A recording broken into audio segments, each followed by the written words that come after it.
नमस्कार दोस्तों। आज की कहानी 3 लड़कियों की कहानी है। तीनों लड़कियां नाबालिग थी और बहुत प्यारी बच्चियां थी। एक दिन अचानक से खबर मिलती है कि ये तीनों लड़कियां घर से गायब हो गई हैं। तीनों लड़कियां बिहार के मुजफ्फरपुर की रहने वाली थी। यहाँ वहाँ हर जगह इन लड़कियों की तलाश की जाती है, लेकिन लड़कियाँ कहीं भी नहीं मिलती। लड़कियों के घर वाले पुलिस के पास जाते हैं और एफआईआर दर्ज करने के लिए पुलिस को बोलते हैं, लेकिन पुलिस वाले घर वालों की नहीं सुनते और एफआईआर दर्ज नहीं की जाती। घर वाले परेशान हो जाते हैं। हर जगह लड़कियों की तलाश की जाती है, लेकिन लड़कियां कहीं भी नहीं मिलती। माही, गौरी और माया नाम की ये 3 लड़कियां एक दिन अचानक से घर से गायब हो जाती हैं। इनमें से एक लड़की, जिसका नाम माही था, वह हमेशा भगवान की भक्ति में डूबी रहती, सत्संग सुनती और एक बाबा जी के पास जाती जो कि उसको अध्यात्म का ज्ञान देता। माही जब बहुत छोटी थी तब उसकी माँ का देहांत हो चुका था। माही तकरीबन 6 साल की थी जब उसकी माँ लंबी बीमारी के चलते चल बसी। पिता ने दूसरी शादी नहीं की क्योंकि उसको डर था कि अगर सौतेली माँ आएगी तो वो माही को वो प्यार नहीं दे पाएगी जो उसकी सगी माँ देती। इसलिए वह शादी दोबारा ना करने का मन बनाते हैं और ख़ुद ही माही की परवरिश करते हैं। माही हर समय भगवान की भक्ति में डूबी रहती। उसको अपनी माँ से बड़ा लगाव था। माँ की फ़ोटो सामने रखकर वह फ़ोटो से बातें किया करती और वो अपने रिश्तेदारों को बोलती कि मैं माँ की आत्मा से बात कर सकती हूँ। मैं माँ को बुलाती हूँ, वो मेरे पास आती है, हम दोनों काफ़ी देर बातें करते हैं।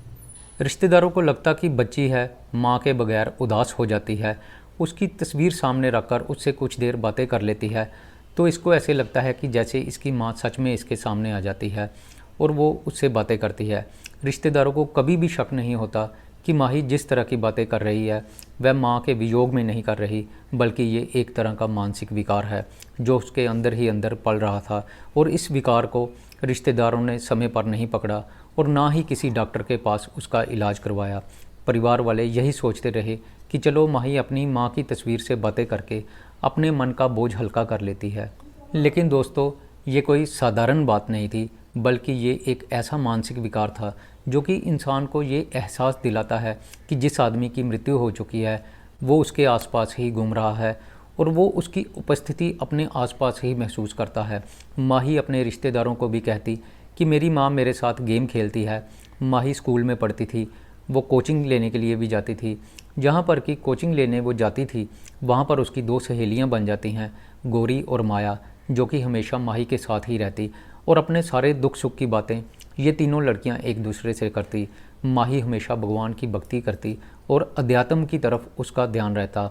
वह अपनी सहेलियों से भी ऐसी ही बातें करती, उनको भी अध्यात्म की बातें करती और उनको बोलती कि ये शरीर नश्वर है, ये ख़त्म हो जाएगा, आत्मा अमर है, हमें अमरत्व को प्राप्त करना है, हमें इस शरीर को छोड़ देना है, हमें आत्मा की प्राप्ति करनी है।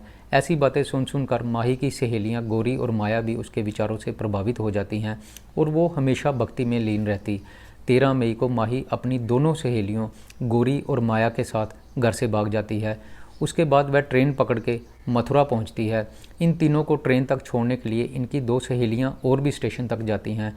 उन दोनों को इस बात का अंदाज़ा नहीं था कि ये लोग घर छोड़कर जा रही हैं, बल्कि लड़कियों ने अपनी सहेलियों को कहा था कि हम घूमने के लिए जा रही हैं। जब इन तीनों को दोनों सहेलियां स्टेशन पर छोड़ने के लिए जाती हैं तब बातों बातों में माही बताती है कि हम 3 महीने के लिए घर से जा रही हैं, हमारे घर वालों को और तुम्हें हमारी तलाश करने की कोई ज़रूरत नहीं है। जब वो लड़कियां माही के मुंह से ये बात सुनती हैं तो वो घबरा जाती हैं और वो जल्दी से अपने घर वापस लौट जाती हैं। उनके मन में एक डर बैठ जाता है कि कल को अगर ये तीनों लड़कियां नहीं मिलती तो पुलिस वाले उनके घर भी पूछताछ करने के लिए आएंगे, इसलिए वो इस बारे में किसी को कुछ भी नहीं बताती। उधर तीनों लड़कियों के घर वाले बहुत परेशान थे, ना तो उनकी बच्चियां मिल रही थी और ना ही पुलिस वाले उनकी एफआईआर दर्ज करते हैं। पुलिस वाले बच्चियों को तलाशने की कोई कोशिश नहीं कर रहे थे, बल्कि उनके परिवार वालों को बोल रहे थे कि यही कहीं गई होंगी, खुद ब खुद आ जाएंगी।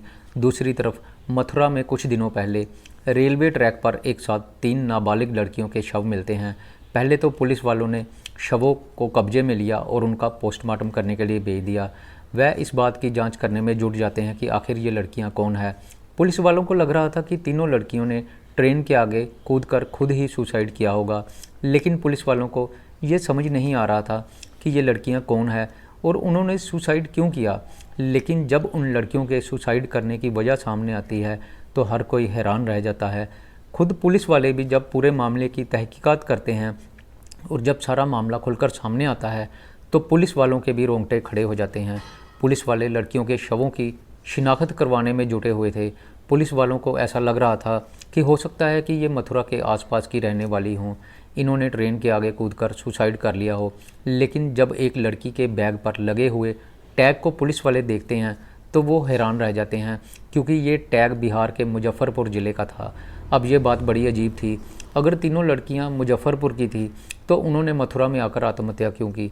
अब मथुरा पुलिस मुजफ्फरपुर की पुलिस से संपर्क करती है और पूरी घटना की जानकारी उनको देते हैं। उसके बाद मथुरा एसएसपी एक पुलिस की टीम का गठन करते हैं और उनको मुजफ्फरपुर भेजते हैं। वहां जाकर जब पुलिस की टीम जांच करती है तो पता चलता है कि बालू घाट और अखाड़ा घाट की रहने वाली 3 लड़कियां माही, गौरी और माया 13 मई से घर से लापता हैं। पुलिस वाले उनके घर वालों से संपर्क करते हैं, उनको लड़कियों की फ़ोटो दिखाते हैं तो घर वाले भी हैरान रह जाते हैं, क्योंकि घर वालों को जो फ़ोटो दिखाई जाती है वो उन 3 लड़कियों के शवों की फ़ोटोज़ थी जो कि मथुरा में ट्रेन के आगे कटकर मर चुकी थी। पुलिस वाले लड़कियों के परिवार वालों को लेकर मथुरा जाते हैं और वहाँ पर उनको शवों की शिनाख्त करने के लिए बोलते हैं। लेकिन यहाँ पर एक दिक्कत ये आ रही थी कि इतनी गर्मी के मौसम में जहाँ पर इन तीनों लड़कियों के शवों को रखा गया था वहाँ के फ्रीज़र ख़राब थे। लड़कियों के शवों की हालत बहुत ख़राब हो चुकी थी, शव गलने सड़ने शुरू हो गए थे। और जब लड़कियों के परिवार वालों को उनकी लड़कियों की पहचान करने के लिए कहा जाता है तो वो उन बच्चियों की पहचान नहीं कर पाए, क्योंकि शवों की हालत बहुत ख़राब हो चुकी थी।